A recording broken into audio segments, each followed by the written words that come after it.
에 대한 토론은 이 정도로 마무리를 하고요. 다음 주제는 자금 조달입니다.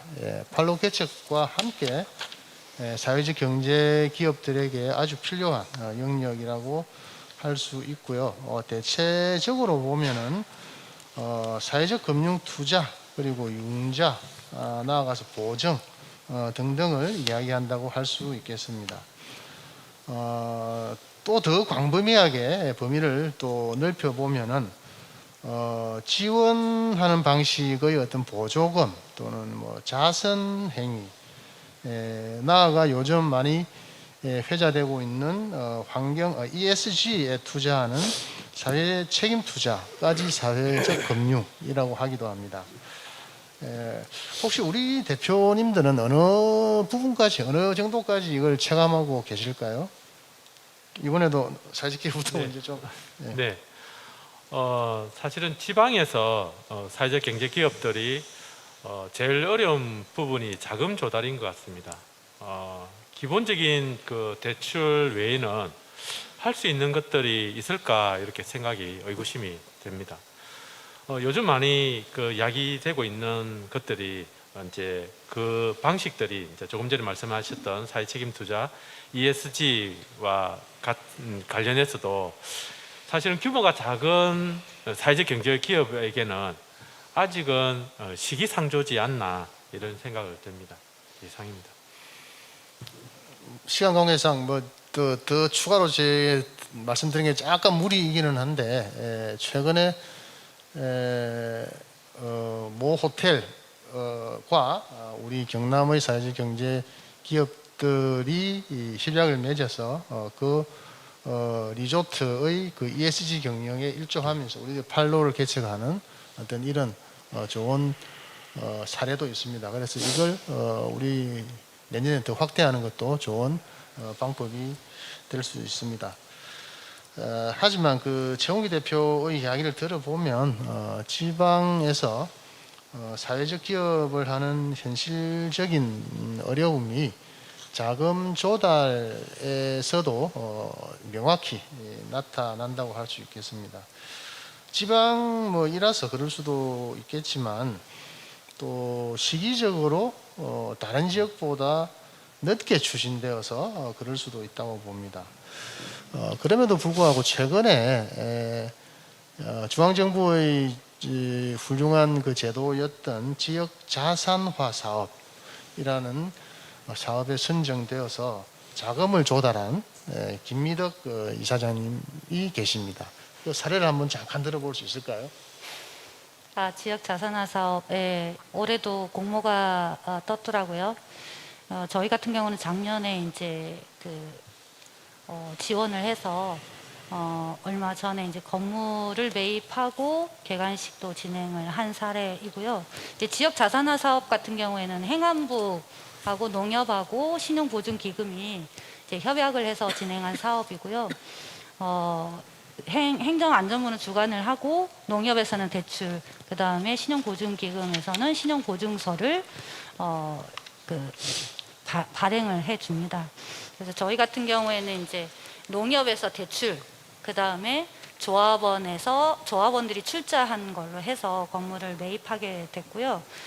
근데 사실 창원 같은 경우는 수도권을 제외하고 다른 지역에 비해서 사실은 건물 토지가가 상당히 이제 높습니다. 그래서 사회적 경제 조직이 자산을 형성하기에는 정말 너무 어려운 것이 사실이고요. 경상남도에서 이 자산화 사업 관련해가지고 대출금 중에 일부 3억에 대해서 2.5% 이차를 2년 동안 보존은 해주고 있습니다. 근데 지금 뉴스에서 이율이 지금 대폭 오르고 있어가지고 사실은 그 부담도 좀 만만치 않고요.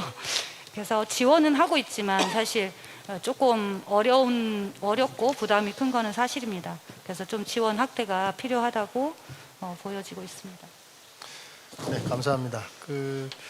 이런 식으로 그러니까 융자를 통해서 자금을 조달하는 것도 좋지만 자체적으로 지금 우리 창원 도우누리의 사례처럼 자체적으로 조합원들이 추가 출자를 통해서 자금을 모으는 것도 중요한 것 같습니다. 이게 그러니까 가장 이상적인 것은 이런 식으로 자조기금을 마련해서 자본을 확보하고 성장하는 것이겠지만 현실적으로는 모든 기업이 그렇게 할 수 있는 것도 아니기 때문에 일정 정도 이상의 자금 지원은 필요한 것 같습니다. 마을 기업과 자활 기업도 상황이 뭐 만만치 않을 것 같은데 어떻습니까? 마을 기업부터 먼저 한번 말씀해 주시겠습니까? 네, 마을기업은 원래 당초에 마을기업이 설립될 때는 2년에 5천만 원을 지원을 했었는데 최근에는 3년에 1억 최대 1억까지 이제 지원을 받는데 문제는 이게 독립을 하기 전에 자금 조달이 이제 멈추기도 하고 어려움이 좀 직면합니다. 그래서 이후에도 독립이 가능할 때까지 자금 지원이 조금 더 활성화되었으면 좋지 않겠나 이런 생각을 가지고 있습니다. 네, 감사합니다. 자활기업은 좀 뭐 특수한 영역이긴 하지만 혹시 자활기업도 유사한 설명해 주실 수 있는 어떤 부분이 있을까요? 저희 자활기업은 소 단위의 사업들이 많기 때문에 사실은 은행의 문턱이라는 게 굉장히 높다고 생각이 듭니다. 가보면 상담을 해보면 조건에 맞춰지는 부분들이 없기 때문에 항상 끌어치는 이런 금융 제도에 좀 한심하다는 말씀도 하시는 부분도 있고, 근데 저희들 자활기업은 다른 기업에 비해서 자활기금이라는 게 조성되어 있습니다. 그래서 이 자활기금이 지역 자활센터에서는 활용하기가 어느 정도 문이 좀 났는데 자활기업에서 사용하려고 하면 아주 힘들게 이런 자활기금을 사용할 수 없는 부분들이 있기 때문에 지금 서울이나 경기 같은 경우는 지자체에서 자활기금을 사용할 수 있도록 조례를 통과시킨 부분 사례들이 있고, 그런 부분들이 좀 활성화돼서 창원시에서도 이렇게 그 자활기금을 좀 사용할 수 있는 조례를 만들어 주시면 저희 자활기업 대표님들이 사업하기에 아주 좀 큰 힘이 되지 않을까 하는 생각과 안타까움을 좀 같이 느껴보고 있습니다. 이상입니다. 예, 감사합니다. 부분별로 처해 있는 현실에 대해서 잘 이야기를 해주셨습니다.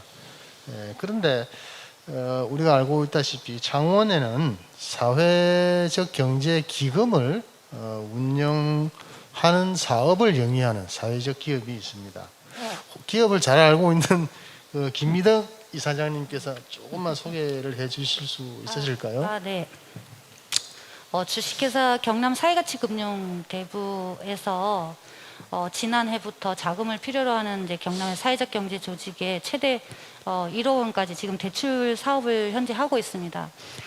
저희 조직에서는 창원 도우누리 같은 경우에는 코로나19 상황으로 이제 매출이 0이라는 얘기를 듣고 저희가 이제 저희 출자금에서 일부 여기 사회가치금융대부에 자금 조달을 얼마 안 되지만 하고 있었고요.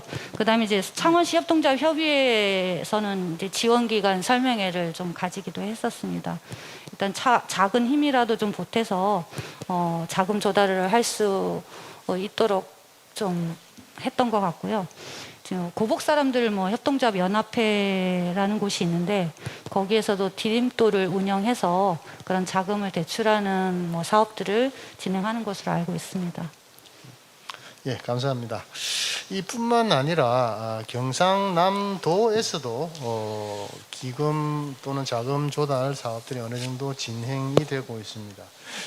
이에 대해서는 최홍기 대표님께서 잠시 이야기해 주시죠. 네, 저는 이제 지난해에 경상남도에서 하고 있는 경남 사회적 경제 기금에 대한 걸 제가 이렇게 혜택을 받고 있는 기업 중에 한 기업입니다. 그래서 경상남도에서 작년 2020년도 6월에 경남 사회적 경제 기금 설치 및 운영 조례가 통과되었습니다. 그래서 올해부터 매년 30억 원, 이렇게 5년간 150억 원을 조성해서 사회적 경제 기업에게 융자 지원이나 2차 보전 지원 사업에 사용을 할 것으로 추진 중이다라고 이렇게 제가 알고 있습니다. 기금 수행 기간이 선정이 되었습니다.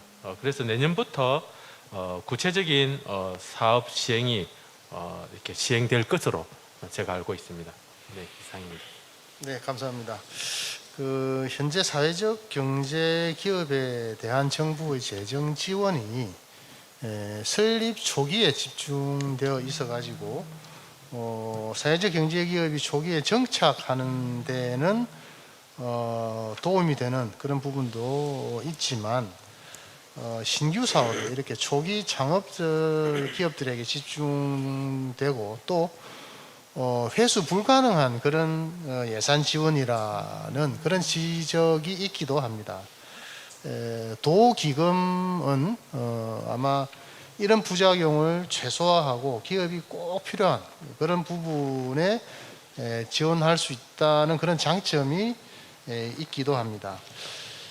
기금이 예. 활성화되면 아무래도 공공 의존도가 뭐 낮출 수 있다고 생각이 들고요.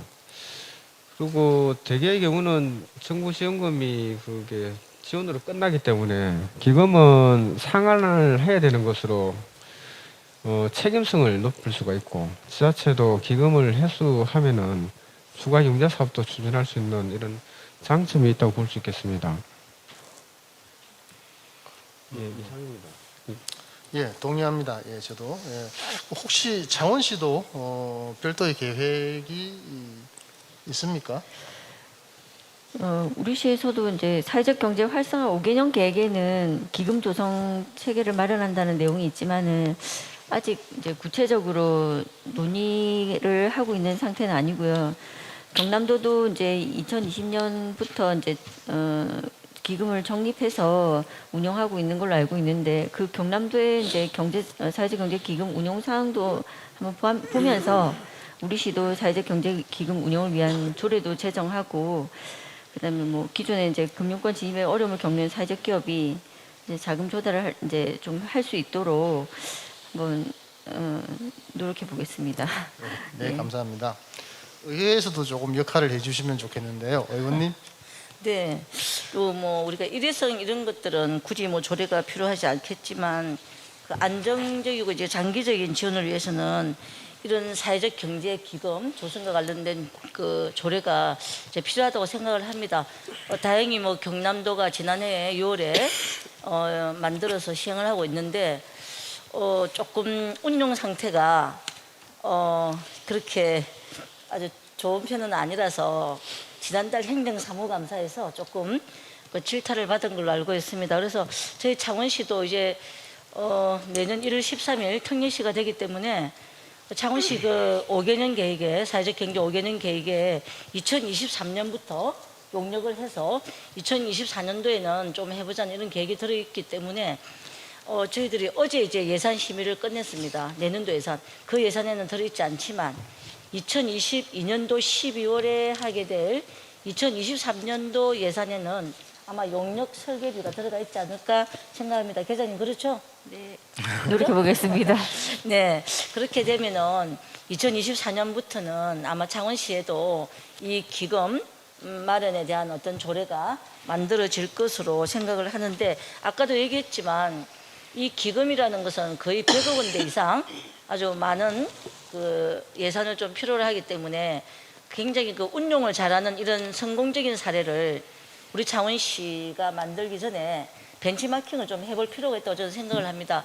그래서 지금 경기도라든지 충청도 뭐 이렇게 부산 같은 데서는 운영하고 있는데 그런 곳에서의 어떤 성공적인 사례들을 사전에 미리 분석하고 잘 벤치마킹을 해서 이렇게 이런 조례들을 좀 만들어야 운용하는 데 있어서도 실패가 없고 굉장히 효율적으로 또 활성화시켜서 할 수 있을 것이라고 생각합니다. 예. 네, 감사합니다.